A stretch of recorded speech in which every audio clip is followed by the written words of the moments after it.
chance. I actually had to write a little description of myself for the graduate students in Minnesota, and I entitled it "The Drifter," which just means I went from thing to thing. But like I've been able to show with my data, it's probably genetic. My dad actually only went to the 6th grade, but he studied and worked, and I can remember as a kid, he used to go up into what we call the attic, but there's a little room up there, and take extension courses. And he finished his high school education, and then he used to go to the university and take extension courses. And I was interested in science and physics and engineering, but he kept saying, you know, that psychology stuff, that's really interesting. And once I got into school, the University of New Hampshire, I took an introductory psychology course. And I took a course in industrial organizational psychology. And they were clearly just fascinating courses. I mean, so the subject matter grabbed me very, very early. Must have been genetic. And when did the military come into play? Between after your undergrad? Oh, actually, no. I went in the military out of high school. I had all the kind of dissatisfaction and curiosity that a young 16, 17-year-old boy has. I wanted to see the world. That's what I wanted to do. And the only way I could do that was to go in the military. I chose that as my avenue. So I went in the military when I was 17. So you enlisted? I enlisted in the Air Force, and I'd do it over. It was a wonderful experience. I was an in-flight mechanic on C-124s. I used to fix airplane engines while the plane was flying. And got to travel much of the world, and I still have strong mechanical inclinations. I fix everything in the house. Until recently, I'd always fix my own car, etc. So again, probably genetic. But that's how I got in the Air Force, and it was a great experience. It was great for me. But I don't think I was in 3 weeks. I was in basic training, and I realized I'm not going to do this the rest of my life. And in some senses, it was the wrong environment. But I had the opportunity to fly a lot. Flew all over the world, and I got to be pretty good friends with a lot of the pilots and stuff. And they all constantly urged me, get out of here, go to college, get out of here, go to college. I mean, it was just really good experience. What did that do for your appreciation of psychological diversity? I don't think I was thinking heavily psychologically in those days. I had a kind of hard science orientation. I read books on physics, chemistry, geology, biology, but not psychology. For some reason or other, I didn't capture that until I started undergraduate school. I guess I didn't think psychology was a scientific domain, and I discovered very quickly that it could be, and so that shifted me over. Okay. And after New Hampshire, how did you go about choosing Berkeley? Well, I went to the University of New Hampshire because that's where I lived, but I really wanted to go to the University of Washington. It was stationed in Washington State, out in the desert, Moses Lake, Washington. And I used to travel to Seattle on a regular basis. I had friends in Seattle, and I knew people there, and I really liked that. And I knew about the University of Washington. It's a beautiful campus, and that's where I wanted to go. But my girlfriend, who's now my wife, actually, worked at Brandeis University for a very, very famous cell biologist by the name of Gordon Sato. Really brilliant guy, a big laboratory, and he used to play, I think, 10 people at chess. They'd have their chess boards, he'd walk by and move the chess pieces, and then go back to work, and then they'd have 2 days to figure their next move. I mean, really brilliant guy. And I headed off with him, and told him what I was doing, and he said, "Oh, you're crazy, don't go there." He said, "Go to Berkeley. Go to Berkeley. You should go to Berkeley." I mean, he really pounded it in, and I had a lot of respect for him, and I said, "Oh, all right, I'll apply to Berkeley." And Berkeley accepted me, and I said, "Well, you know, he's a pretty smart guy. He might be right about this." And I've been in the Bay Area, and I like that too, so I said, all right. So I sort of took advice from somebody who was really competent. In what area did you enter? By that time, I decided to go into psychology.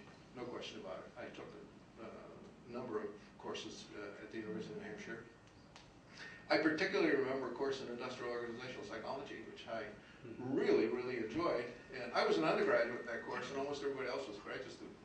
And I did very, very well. And I talked with the instructor, and he said, you ought to consider this kind of stuff. And of course, I didn't until after I got my PhD, and then I went to Minnesota. And the IO psychologists were the ones who brought me in. So I obviously, was interested in all of those sorts of things. But my interests are really all over the place. I'm really not a specialist in intelligence, and I'm not a specialist in personality, and I'm not a specialist in vocational interest, and I'm not a specialist in social attitudes. But I've published in every one of those domains, and I sort of know a little bit about each one of them. So I've never been able to focus, let's put it that way. I haven't decided what to do yet. Was it the personality program that you were in at Berkeley? No, I was in a social program. My degree is basically in social psychology. Yeah, I did small group research. My dissertation is published as an applied psychology monograph on small group problem solving. But I also had personality correlates of problem solving abilities. So it was a mixture of correlational experimental designs, which I still kind of like. But I got only the training I wanted. I'm kind of a compulsive person. I love to tell the story. When I was an undergraduate, I got all the reading lists for the prelim exams. And at Berkeley had 4 days of prelim exams. So I got all the reading list for the prelim exams. So here's an undergraduate. I'm reading all the books and papers. And I'm studying in the same room where they gave the exams. And I'm betting that, I'll get into graduate school here. And I did apply to graduate school, and only 2 of us got in out of quite a few who applied. And at the end of my first semester, I sat for my prelims, and I passed them all. And that means I had no course requirements. I could do what I want, and I just took the courses I wanted, which was really a lot of fun. On the other hand, I missed some things that they would have forced me to take otherwise. What did you miss? Oh, I missed courses in factor analysis. Bob Tryon taught some great courses in multivariate analysis, and I think back now, I TA'd for him in introductory psychology, and he was brilliant, and I'm sure those courses were really good for me. So I did miss some things. That was a mistake in some ways. But bring that up. I can remember teaching for Bob Tryon. Bob Tryon basically taught the bell curve for 3 weeks in his introductory psychology course back in the 1960s. Really? He argued there was social stratification on the basis of IQ. He had unpublished data that was relevant to the question. He argued it was genetic. He said he'd bred rats to demonstrate that that was the case, et cetera. And I got to Minnesota, and they hired me to teach IO psychology. And they all had qualms about whether behavior genetics would get treated properly in my courses, which was kind of interesting, because I hadn't done any behavior genetics. That was another accident. It turned out one of my colleagues was Irv Gottesman. And Irv Gottesman took me on as a mentor. And so I chat with him in the hallway and say, he'd say, what are you teaching? Well, I'm talking about this. And he says, this was on social class and IQ. Well, there are these very interesting social mobility papers. And there's some like that in schizophrenia. The next day I'd have these papers in my box, so I have to go read them. So when I got to Minnesota, basically I had another instructor who was literally tutoring me. This went on for maybe 3 to 4 years. Sure. But that's been one of the great features of Minnesota. I've collaborated with people like David Licken, Alka Culligan. I was telling somebody the other day, I've published probably between 20 and 25 papers with David Licken and Alka Culligan in different mixtures. And we never had a disagreement. In 20 years. We just worked it out. I mean, to have colleagues that you can discuss intellectual issues with and then sit down and write papers, running back and forth, is probably one of the greatest things you can have in academia. So in some senses, I've had the best academic life you could possibly have. With Tryon at Berkeley, was there any contact with Art Jensen during that? Had no contact with Art Jensen at all, but Art Art Jensen had a lot of impact on me. In fact, I was asked by somebody maybe 10 years ago, you know, who were the most important influences, and Art turns up on the list. There's just no question. Because shortly after I left, I went down to Santa Barbara. I taught at the University of California, Santa Barbara for 3 years, and I taught a course on intelligence. I used J. McB. Hunt's book, Intelligence, and I was very unhappy with it, but it was really the key book. But I said, you know, these arguments don't make sense. Some of them are wrong. His attacks on genetics were convoluted, and I didn't think very sensible. And Art's paper came out, his monograph, and I read through it, and I said, this is the way you want to do science. I really love that monograph. And then I started to see all the holes in the Hunt book. Although Hunt was a very smart guy, there were a lot of interesting things in the book. I don't think he got the genetic idea right. He just couldn't get it right. And he was I think he had an ideological bias. So I started to think about behavior genetics after Art's monograph came out. So that's what sort of put me in that direction. When I went to Minnesota, I considered doing twin studies, but David Lincoln already was doing studies. And I said, you know, you just got to horn in on a colleague who's sort of defining that area, and it's just not right to do that. And David was over in psychiatry. I knew him, but he wasn't in the psych department at that time.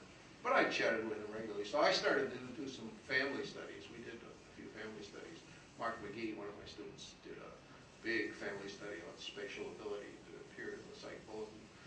But I realized it was weak. You really needed the right kinds of designs. And I actually talked with David and Alcateligan in the faculty club a number of times over the years about how we might do a study of twins reared apart. And we talked about it, and we said, there's just no way to find these cases. It's not possible to do it. So I had this idea in mind, but it just never came to fruition because we decided it was methodologically too difficult. So I was getting dragged into genetics, and I wasn't completely naive. My advisor had been Don McKinnon, who, by the way, is very psychoanalytic, and that never took. That just never took. But he passed me on to Harrison Goff, and Harrison Goff made me read the Fuller and Thompson textbook, the first textbook in individual differences. And so I sort of had that in the back of my mind. I knew what the kind of designs were. I knew you could do animal work. I knew you could do human work. So sort of seeds were being planted. The IO psychology seed was planted in the University of New Hampshire. I did respond to my instructors, obviously. When I got to Minnesota, John Campbell took me under his wing. Here was a place where other faculty would actually mentor you. He said, you know, I need an associate editor. I'll train you how to be an editor. And I'd sit down with him week after week. And I was the associate editor of the Journal of Applied Psychology. So I did IO psychology. I taught courses in IO psychology. But I got to say, once I decide I kind of like something, I enjoy it. I have fun. I loved IO psychology. I still talk with the IO psychology students on a regular basis. But I don't, some things I just don't do. I gave up social psychology as hopeless. So how did the twin study start? Oh, complete accident. I teach about twin studies in differential psychology. You can't not teach about them. And one of my students, Margaret Keach, you know Margaret, one day saw a story in the Star Tribune, local newspaper, and she stuck it in my mailbox. And another person in the department, Gil Peterson, saw the same story. He also stuck it in my mailbox. So I came in one day, I get these two cutouts from a local newspaper story about a pair of twins reared apart. So people obviously saw me as the natural target. And I said, you know, this is really interesting. I said, every psychologist ought to do a case study. And I said, this is better than a case study. Two monozygotic twins. I said, this will be my case study. And I said, you know, you do a case study, you can't just give a few tests. I give the CPI and they'll say, well, look, that's just one test. You know, maybe they're similar by accident. I said, I got to give 3 personality tests, and if they're all different tests and they all give the same results, then it'll be more convincing. And I said, I have to do that for more than one domain. I don't really do all of individual differences. And I said, and why don't we do a little bit of psychiatry? And then why don't we take them over to David Licken's lab and run their EEGs? And so, you know, within a couple hours, I had this big plan in mind. Of course, I had no money. I had no idea how I was going to get these twins, but I remember working this all out. So I went over to psychiatry and talked to Len Heston, and Len said, Bouchard, this is crazy. One pair of twins is of no value whatsoever. I said, but you know they're interesting. I said, you've got a pair of monozygotic twin daughters. He did, and he said, oh yeah, you know that. And he'd done a study of homosexuality in twins, and he'd done an adoption study on schizophrenia. I said, you know how valuable this can be? You know? He said, yeah, but one pair of twins is not going to do anything. I said, Len, humor me. Do me a favor. And he said, all right, I'll do a psychiatric interview with him. And I went over to see David Licken, but David Licken said, oh yeah, fine, you know, we'll just run through the paradigm. He and Alka were developing the MPQ at the time, and David had a couple tests. So I had those 2 guys lined up, and I talked with Herb Gottesman. I said, come on, you know, what are we going to do? And he said, well, you got to give him the MMPI. No question about that.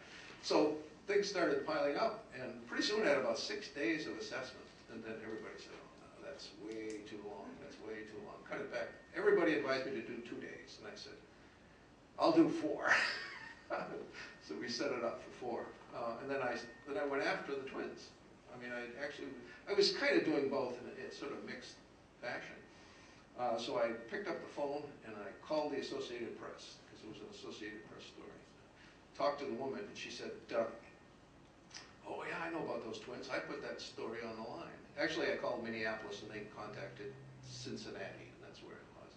She said, I put that story on the line. And she said, why are you interested? And so I said, oh, these are incredibly valuable scientifically. They're extremely rare. I mean, I went on and on. She said, well, how are you going to pay for this? And I said, oh, I don't know. I said, but I'll beg, borrow, or steal, but I'll get the money. And I haven't even talked to the twins yet. I'm using her as the vehicle. I've talked to the graduate school, but I don't have any money. Next day, there's a story, inside page of the New York Times. Psychologists will beg, borrow, or steal to study twins. And that was really a key. By then, I got their phone numbers, but they were off partying somewhere, so I had to talk to them when the story appeared. I said, oh, they see that story, I'm dead. But I did get a hold of them. They didn't see the story. But the editor of People magazine saw the story. The editor of People magazine is a twin. You may not know it, but twin stories appear in that magazine regularly, and they do because the editor is a twin. So he sent a stringer to Minneapolis to write a story about our assessment. And New York is very incestuous. All those people talk to each other. So somebody at NBC heard about it. They said, oh, well, we'll send a TV camera. So they sent a TV person. So there's an NBC story. Friends of mine were in the Cayman Islands. They said, hey, we saw you on television. Well, that pays off because within a couple of days, the Johnny Carson show wants to talk to these twins and put them on the Johnny Carson show. Well, they were on the Johnny Carson show, and then we start getting letters from other twins. I said, hey, we've got a method. And then, I don't know the dates exactly, but within a reasonable period of time, I get a letter from a group called the American Adoption Congress. And they say, you know, you're studying genetic things, and all of us adoptees, we know there's something genetic going on, because when we find our biological parents, there's a lot of similarity, and we're different from our adoptive parents, and so we'd like you to give a talk. So I went there to give a talk. Well, there's a woman who lives in Reno, Nevada. She runs what's called a reunion registry. She said, oh, I unite twins. Sometimes a twin will write, and I'll look through my records, and I get a match, and it's a pair of twins. So she was able to get us a couple of pairs of twins. That group put me in touch with a group in England, a group in New Zealand, and a group in Australia that do the same things. So now I was developing a worldwide network. And you can see, I have no responsibility for any of this. It's just luck. But it's serendipity. You follow up one lead, it leads somewhere else, and if you're open to the possibilities. Now, a lot of these things took a lot of work, but it wasn't because of my high G. That was not part of it at all. It was just that things all kind of meshed. And then somebody in England, this is about 2 years down the road, 3 years down the road. And what year is this now? Well, we're talking now, this started in '79, so 82, 83. By then, we probably had 12, 13 pairs of twins. Now, I was still kind of begging people to let me run these twins through the lab, because they say, look, case study, sure, but you'll never get a big enough sample to do anything systematic. So I said, I don't care, I'm a full professor, I can do what I want. And I said, it just doesn't matter. And that's what I've always done. I've always done precisely what I want. I mean, you couldn't be more lucky, you know. I've just gone off and done what I wanted, and it's been fun. So I got Dave, and David was easy to persuade. Len Heston was a lot harder, so then I had to get one of his colleagues, Elke Eckert. She started to pick up the psychiatric interviews, etc. And then very early on, she said, you know, why don't we do a few more things? So we added pulmonary, we added cardiovascular, we added allergies, we added eyes, and pretty soon I was dragging the twins through all of these laboratories. And all of these people at my university were doing it for free. I mean, there was no question. Because after 2 pairs of twins would go through anybody's labs, they'd say, this is incredible. These people will rear apart. And mostly, in the early years, we were getting just identical twins. But fraternal twins turned up too, DCAs. And they were perfectly happy to look at those if they could see more of the other kinds of twins. So in a sense, the twins themselves really persuaded all the investigators to. So I got millions and millions of dollars worth of work in the hospitals for virtually for free. And one day, Nancy Siegel, who worked with me for about 9 years, was having her teeth done over at the health center. And the guy's chatting with her, and he said, what do you do? And she said, oh, I work on this fascinating project. Nancy was more excited about it than I was. I mean, she's great, you know. And she starts telling, you know, this guy says, oh, you know, us guys over in the dental school, we've been talking about these twins for years. She said, you know, we thought about talking to Bouchard. And she said, oh, talk to him, he'd be happy, you know. Next day, I get a phone call from the head of the dental school, you know, saying, you know, could we look at some of these twins? And I said, sure, you know, we drag them. I mean, they were doing a lot of stuff. They got a lot of money. In fact, they got more money to do the dental work than we spent in the first 5 or 6 years. I mean, so they paid to bring in a lot of twins. And the guy that did Nancy's teeth did his master's thesis and his PhD on our twins, then incorporated our regular, by then we'd already started to set up a regular twin registry. David and I wrote some NIH grants to start a twin registry, so the Minnesota Twin Registry came out of that.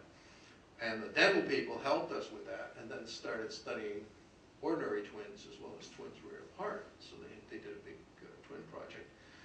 And that guy's now a full professor in the dental school. So it's kind of a lot of fun. But what you can see is I really can't take credit for much. It just kind of all happened. I guess in a sense I'm a Skinnerian. You know, it's all the things that happen outside that determine what you're going to do. The content. Yeah. It's so it all went very nicely. The biggest problem was I don't think I ever had a grant for more than 1 year at a time. So I just had to. And you can understand that. There was no way I could demonstrate I would get more cases. Mm-hmm. I mean, there just was no way. You couldn't say, oh, you know, fund me for the next 3 years, and if cases turn up, then I'll study them, you know. So what you can see is we don't have a funding apparatus for this kind of serendipitous sort of stuff. And I mean, it makes sense. Of course, we also got some very critical reviews. This will never tell anything, et cetera, et cetera. But I've always thought there was kind of a hole in funding possibilities. And actually, one of the nice things I think about the United States is we have a lot of private funding. And that's where I got most of my money. That's another very interesting story. One of the things I want to get across to you is how great the University of Minnesota Psychology Department is. I mean, I think it's one of the greatest psychology departments in the world. I brought in that first pair of twins, and the chairman of the department was Jack Darley. You know Jack. And the twins were coming around the department because we were bringing them from lab to lab and stuff like that. And then the story appeared, and Jack came down and said, "Come to my office, we have to talk." So I get down to his office, he said, "You need to write a grant." And I said, "Write a grant?" He said, "You're going to find more twins." And I said, "Well, you know, that's possible." It hadn't occurred to me. Again, I'm not responsible for much. And I said, "You know, you're probably right. You know, I thought about it." He said, "Let me make some calls." So he made a call to Chicago. I'm trying to think of the Spencer Foundation. It turns out the head of the Spencer Foundation was a friend of his. And he came back down to my office. He says, this might have been Wednesday. He said, "They're meeting Friday, not this Friday, but next Friday, to review grants. You have to have a grant in their hands." So I sat down and I wrote a grant and got it out. And the Spencer Foundation, I think they gave us $50,000, enough to do 3 more pairs of twins. If you think about it, we were bringing twins in. By this time, we'd already made some contacts with England, where our first overseas twins came. And if you average it out, it was costing us something like $20,000 to $25,000 for a pair of twins. And again, point out how serendipitous all of this is. That's because, in fact, we were bringing, in many cases, their spouses. And that's given us a lot of power. It's given us a sample of non-adopted individuals, because most of the spouses are. So we have individuals raised by biological families, and we have individuals who are adopted, and then we have assorted the mating data. Well, you know, if you read the genetics and behavior genetics, you know that's important. But that's not because I thought about it. The first pair of twins wouldn't come unless we brought their spouses. And I really didn't have enough money, but I brought them anyway. And then I realized that's a powerful inducement. It makes it, especially for adults, people in their 50s and 60s, et cetera, they're going to come with their spouse, et cetera. So we built that into the grants and into the funding requests. But it was because that pair of twins insisted on it. So that was just luck. Interesting. And by the way, I had served on the Graduate Research Advisory Committee for the University of Minnesota, which actually gave money for small research projects between $5,000 and $20,000. And back in the 70s, 60s, that was good money. And I knew the dean sometimes took grant requests and would fund them out of that kitty, and then we'd review it after the fact. So I applied to them, and that's where the first money came from. The first money came from the graduate school of the University of Minnesota. So you can see that institution had all kinds of mechanisms and people in it who just provided the necessary support. It would have been very difficult to do at a smaller institution or somewhere else. Mm-hmm. Looking back at your study, what would you say are among the most significant findings to come out of it? Well, I think the most interesting findings were our findings with religion. And now I'm doing it in much more detail, social attitudes. When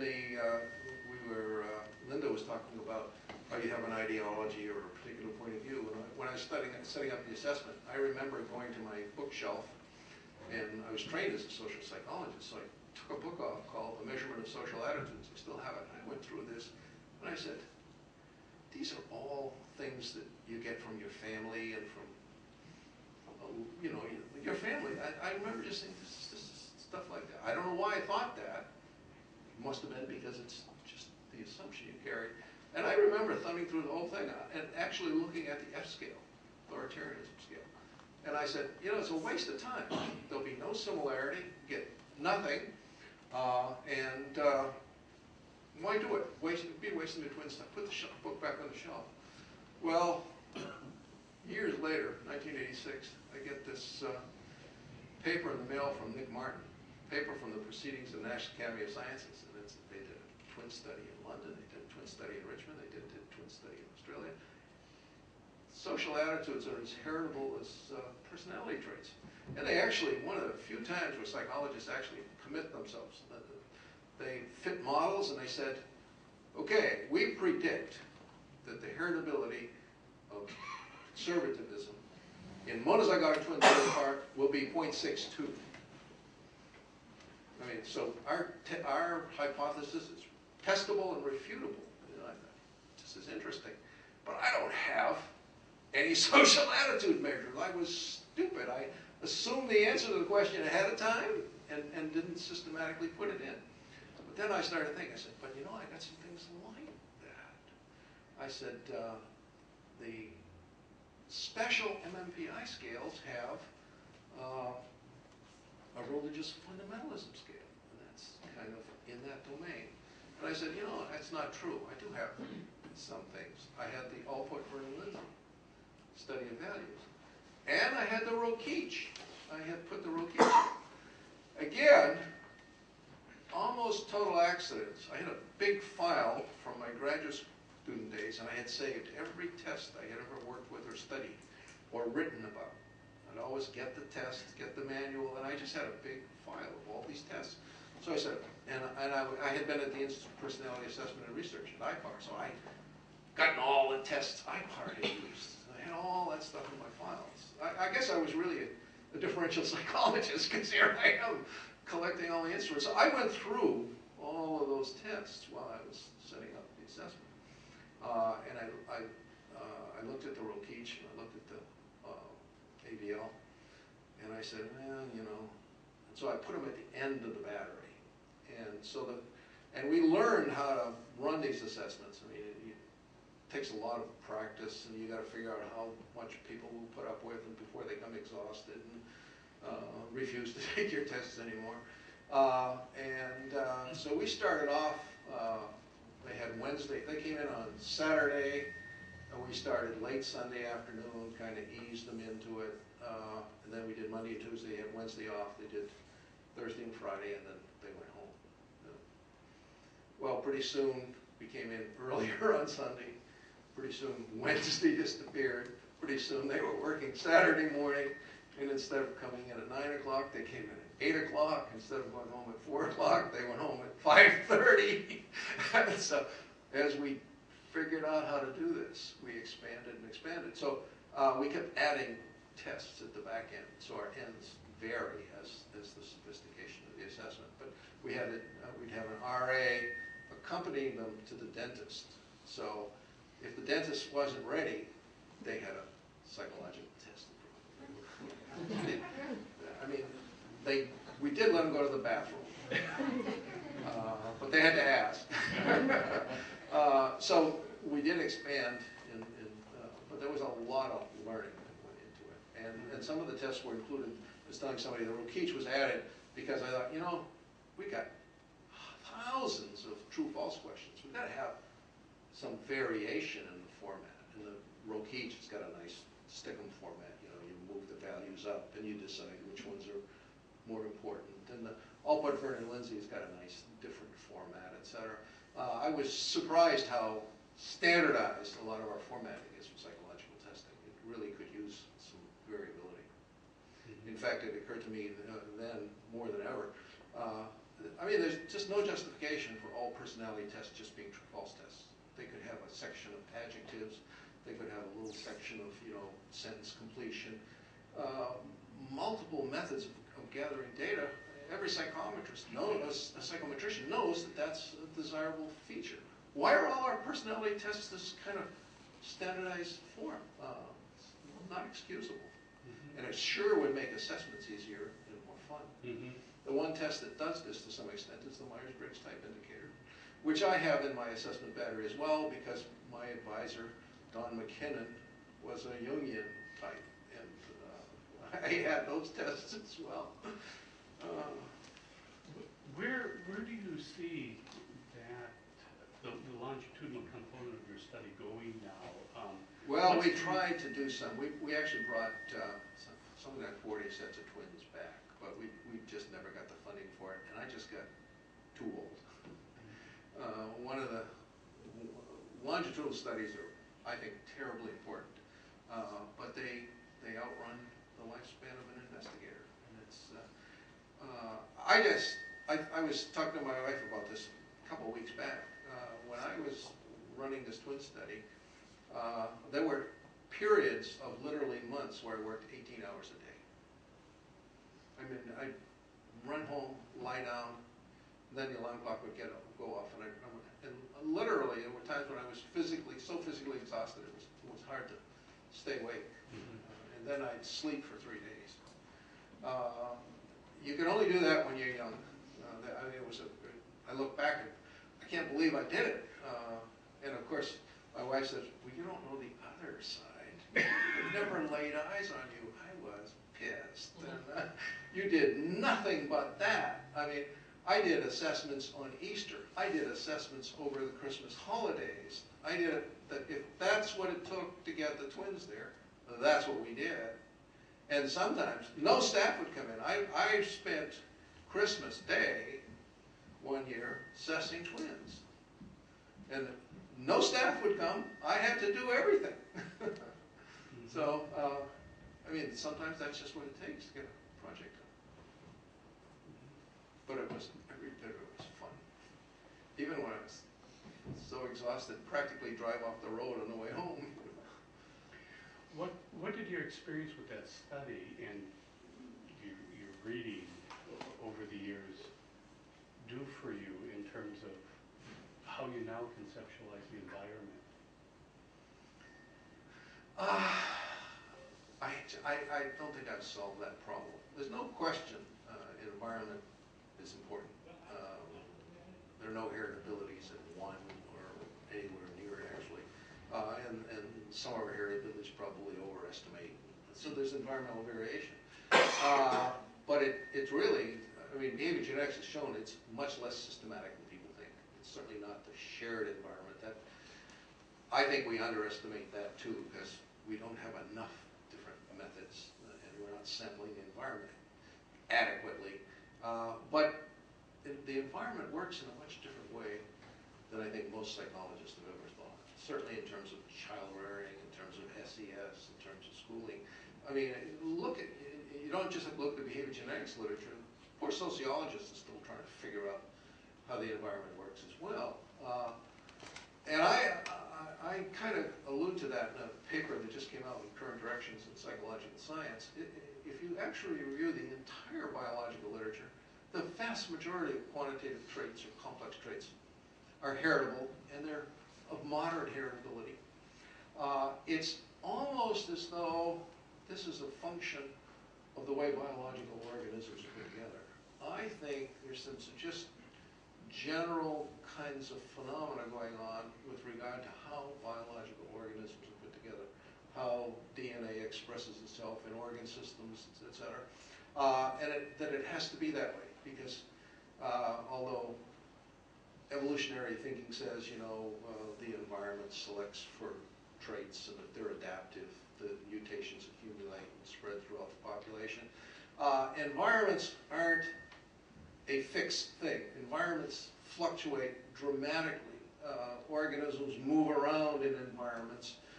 There's a range for any given species. I mean, we don't live in the same environment as beavers do or that birds do.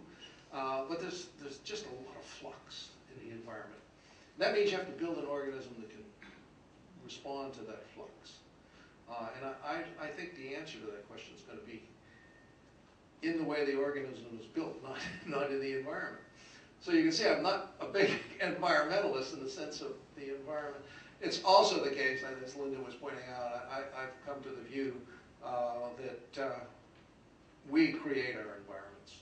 And not just us, but other organisms. The example I like to give, because I live on a lake, and we have both marmots and beavers. And I tell the students, look, they're both mammals, they're both rodents, but the beavers got genetic programming.